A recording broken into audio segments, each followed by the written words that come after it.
Mumbra station से सिर्फ 5 minute की दूरी पर बन रहा है मुमरा का पहला टाउनशिप प्रोजेक्ट डीजेड सिटी, जो कि नए एमएम वैली रोड का पहला प्रोजेक्ट है, जहां आपको मिलेगी कंप्लीट कनेक्टिविटी, क्वालिटी और टाइम दोनों को ध्यान में रख डीजेड सिटी का काम फुल स्विंग में चालू है।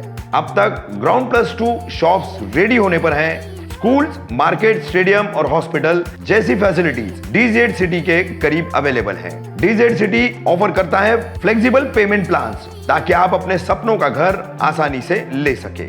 डीजेड सिटी के बारे में जानने के लिए उनकी सेल ऑफिस विजिट करें या दिए गए नंबरों पर कांटेक्ट करें।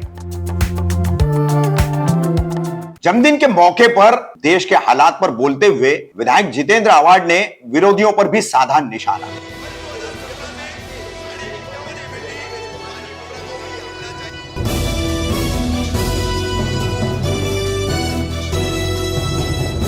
मैं रफीक कामदार, हिंदुस्तानी रिपोर्टर में आपका स्वागत है। 5 अगस्त को मुमरा कौसा में राष्ट्रवादी कांग्रेस पार्टी के शरद पवार गुट के कार्यकर्ताओं ने विधायक जितेंद्र आव्हाड का जन्मदिन मनाया। इस मौके पर विधानसभा कार्यालय में शमीम खान द्वारा आयोजित कार्यक्रम के वक्त उन्होंने मौजूदा लोगों के सामने भाषण किया। इस भाषण में देश में की जा रही नफरत की राजनीति, हो रही सांप्रदायिक हिंसा और हिंसक घटनाएं, इन सब का जिक्र करते हुए मैं जन्मदिन नहीं मना रहा था, मगर ऐसे कार्यक्रम की वजह से मुझे आना पड़ा। इस वर्ष मेरा जन्मदिन मनाने का इरादा इन हालात की वजह से बिल्कुल नहीं था। ये सब बातें करते हुए, देश के हालात पर अपने विचार व्यक्त करते हुए उन्होंने मुमरा पर जब 400 लोगों के धर्मांतरण कराने का आरोप लगा, उसके अलावा जयपुर मुंबई एक्सप्रेस में जो चेतन सिंह ने आतंकी हमला किया, इन सब का उदाहरण देते हुए उन्होंने अपने विरोधियों पर भी अप्रत्यक्ष तौर पर निशाना साधा। क्या कह रहे हैं विधायक आव्हाड, देखिए।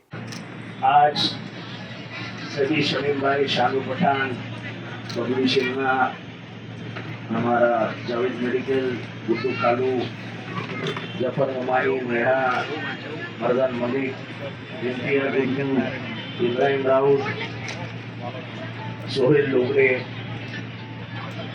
रेहान बितरवाला, हमारे गुंजन सेठ, रफी मुल्ला,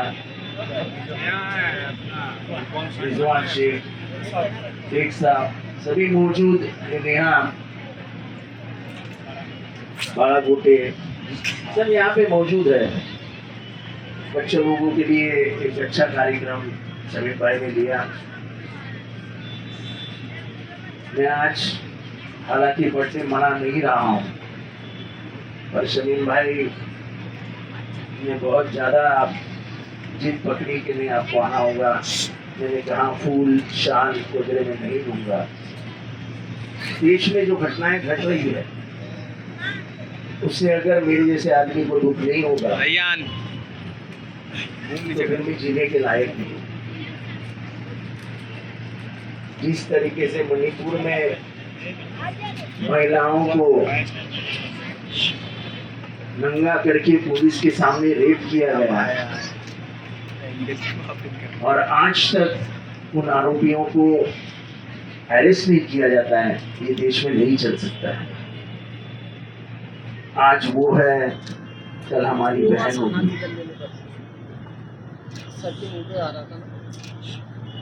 हमारे इधर भी 400 लोगों का धर्मांतरण हो गया, ऐसी बात कही गई, किसी ने आवाज नहीं निकाली। पुलिस भी 2 दिन शांत रही, मुझे डर था कि माहौल कहीं बिगड़ न जाए। मैं पुलिस को लगातार इशारे दे रहा था कि भाई तुम सच्चाई बताओ। सच्चाई ये निकली कि एक भी धर्मांतरण नहीं हुआ, लेकिन बोलने वाला कोई नहीं था। मुमरा अनाथ सा महसूस कर रहा था, बच्चे डरे हुए थे, क्योंकि अगर उत्तर प्रदेश से पुलिस आके यहाँ पे बैठती और हम कुछ नहीं बोलते हुए तो 40-50 बच्चों को वो लखनऊ, इलाहाबाद लेके जाते और फिर न जाने क्या होता। परसों जो पालघर में हादसा हुआ वो तो बहुत गंदा और घिनौना हादसा था। ये हादसा हुआ उसके आधे घंटे के बाद मैंने बोला कि ये द्वेष की राजनीति अब जमीन पे आ चुकी है। एक हवलदार के हाथ में पिस्तौल है, मशीन गन है। वो पहले आधा घंटा अपने अफसर से बहस करता है। मैं आप लोगों से पूछना चाहता हूँ, एक पागल आदमी बहस कर सकता है क्या? जरा बोलिए ना, आप भी इंसान है, बोलिए। वो बहस करता है और बहस करने के बाद गोली मारता है। यानी सोच विचार के साथ उसने गोली मारी। फिर वो बंदूक लेके निकलता है और 4 केबिन, आप तो रेलवे से गए होंगे, एक कंपार्टमेंट, दूसरा कंपार्टमेंट, तीसरा कंपार्टमेंट, ऐसा कंपार्टमेंट होता है। 4 कंपार्टमेंट, 6 कंपार्टमेंट में जाके उन्होंने 3 लोगों को मारा। वो 3 ही लोग दाढ़ी बनाए हुए थे। उसने शक्ल देख के लोगों को गोली मारी। ये कोई पागल आदमी कर सकता है? ये कोई पागल आदमी कर सकता है? और पुलिस तुरंत आधे घंटे में बोल रही थी कि वो पागल है। तो भाई वो पागल था तो तुमने उसको काम पे क्यों रखा? वो पागल था तो उसके हाथ में मशीन गन क्यों दी? और पागल आदमी चुन चुन के लोगों को नहीं मारता है। पागल आदमी मारता है तो एक बार ऐसा घुमा देता है, गोली की बौछार होती है और लोग मर जाते हैं। और यहाँ पे उसने चुन चुन के लोगों को मारा, तो पागल हो सकता है? द्वेष की राजनीति का स्तर पर पहुंची है, ये आप जान लीजिए।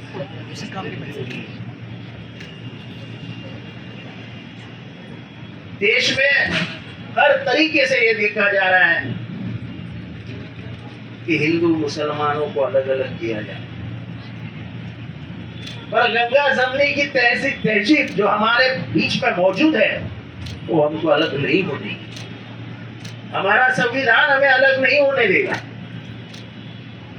अब बेचने के लिए दुकान में कुछ सामान नहीं, तो ये बेचने को निकाला है जो है द्वेष। मुझे खुशी है कि कल राहुल गांधी को न्याय मिला और एक आवाज अब लोकसभा पहुंची। ये सभी को ऐसा खत्म करना चाहते हैं। आपको मालूम है मेरे ऊपर भी कितने केसेस लगाए जा रहे हैं, उससे कोई डरता नहीं। हम कांग्रेसी विचारों के लोग कभी जेल की सलाहों के पीछे जाने से डरते नहीं। हमारे बापजादाओं ने 12-12, 14-14 साल जेल में निकाले। पंडित जवाहरलाल नेहरू 11.5 साल जेल में बैठे थे। गांधी जी 7 साल जेल में बैठे थे। भगत सिंह ने तो उनको तो फांसी दी गई, डरते नहीं है। लेकिन अब वक्त आ गया है कि हमको कहीं ना कहीं मजबूत भूमिका लेनी पड़ेगी। जो कर्नाटक में मुसलमानों ने की, कर्नाटक में जो जीत हासिल हुई, उसमें कहीं ना कहीं अकलियतों का बड़ा, पर वहां का हिंदू भी कह रहा था कि देश का बंटवारा मत करो। लगातार वहां पे नारे लगाए जा रहे थे बजरंग बली की जय, लेकिन जिस जगह पे उन्होंने बजरंग बली की जय का नारा लगाया, उसी जगह के हिंदुओं ने उनको हरा दिया। लोगों को ये जो हो रहा है, लोगों को नौकरियां नहीं है, पगार कम हो रहे हैं, दिन ब दिन महंगाई बढ़ती जा रही है। गैस कितना, 1150, 1200 कितना है? 1150। टमाटर का क्या भाव है? 400, 200 रुपये किलो। तो खाली टमाटर सामने रखे और दाल खाने की, यानी टमाटर की खुशबू दाल में आ गई। क्या क्या क्या? अदरक, अदरक कितना हो गया? 200 रुपया। अरे बाप। अभी मटन कितना हुआ है? मटन 700 रुपया। इलाई भाई कितना है? 700 रुपया। टोरेंट जब लाया था तब देवेंद्र फडणवीस सत्ता में था, अब एकनाथ शिंदे सत्ते में है। मैं आज उनसे गुजारिश करता हूं, हम लोग हमेशा कहते हैं कि गणतंत्र में लोगों को जो पसंद है वो होना चाहिए। अगर टोरेंट हमारे मुमरा के लोगों को पसंद नहीं तो तुरंत एकनाथ शिंदे ने उसको कैंसिल कर देना चाहिए, क्योंकि जब लाया था तभी भी बीजेपी शिवसेना की सरकार थी और आज भी बीजेपी शिवसेना की ही सरकार है। अन्याय अत्याचार होने नहीं देंगे।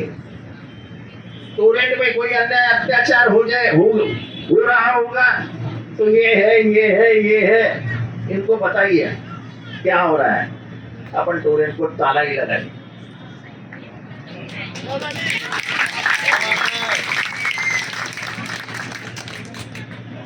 हम ना किसी को डरे हैं ना डरेंगे।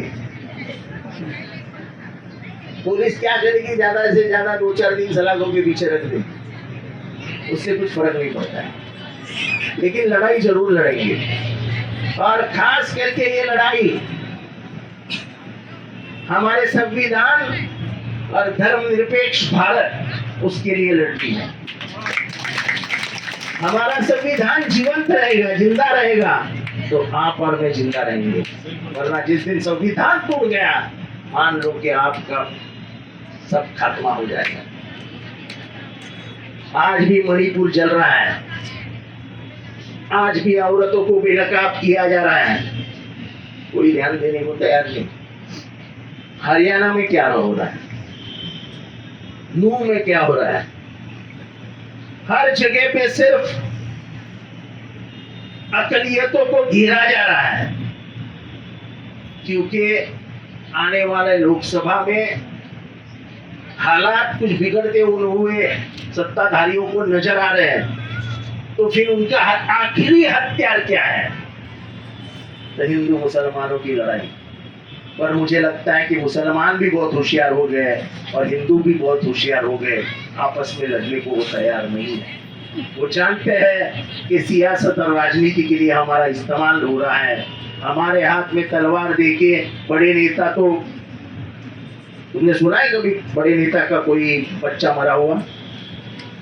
तो अपने बंगले में रहते हैं, कि झोपड़िया में रहने वाले अपने इधर अंगार लगा लेते हैं और निकलते, चलो निकलो। आने वाले दिनों में कभी भी ये सोचना मत, शांति और अमन मोहब्बत की ताकत और शान है। आज हमारे सब रास्ते बन गए हैं, पानी की किल्लत बहुत ज्यादा कम हो गई है, लाइट है लेकिन टोरेंट को सही करना पड़ेगा, हमारे बिल में उसको ध्यान देना पड़ेगा। अब मैं हमारे असेंबली चालू थी, छूट गया हूँ, कल से मैं टोरेंट का मामला दबा के ले लूं। और हॉस्पिटल आ गया है, लाइब्रेरी आ गई है, शादी खाना आने वाले 1 साल में बन जाएगा। बहुत सारी सुविधाएं हमने ला के रख दी है। बाद में मैं YouTube पे सुनते रहता हूँ मेरे बारे में क्या क्या बोला जाता है, मुझे बहुत हंसी भी आती है। मुमरा वाले पागल है क्या? उनको नहीं मालूम क्या रास्ते किसने बनाए हैं? किसने बनाए रास्ते? किसने बनाए? जरा जोर से बोलो। अगर आवाम को मालूम है तो जरा उनके कान में जाके बोलो एक दिन, अरे भाई क्यों उसने ही बनाया सर। क्या क्या क्या जरा बोलो जोर से। पब्लिक को मालूम है? अच्छा ठीक है, तो जिसको आपको सही समझो उसको वोट दीजिए।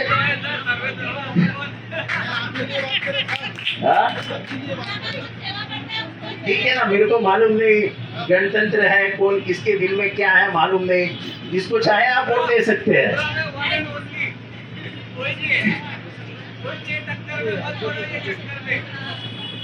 चलो नए नए लोग आए हैं, घूम रहे हैं गलियों में, चलो अच्छी बात है, कम से कम उम्र की याद तो आई लोगों को, घूमने दो। आपके दिल में क्या है वो आप कर रहे हैं, मैं आपका दिल नहीं जानता हूं, लेकिन आपके दिल में जो होगा वो होगा।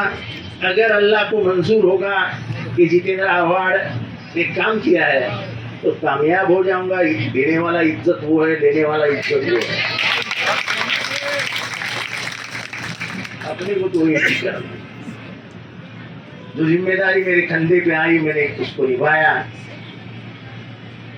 कभी ये नहीं हुआ कि मुमरा वालों ने फोन किया और मेरा फोन बंद था।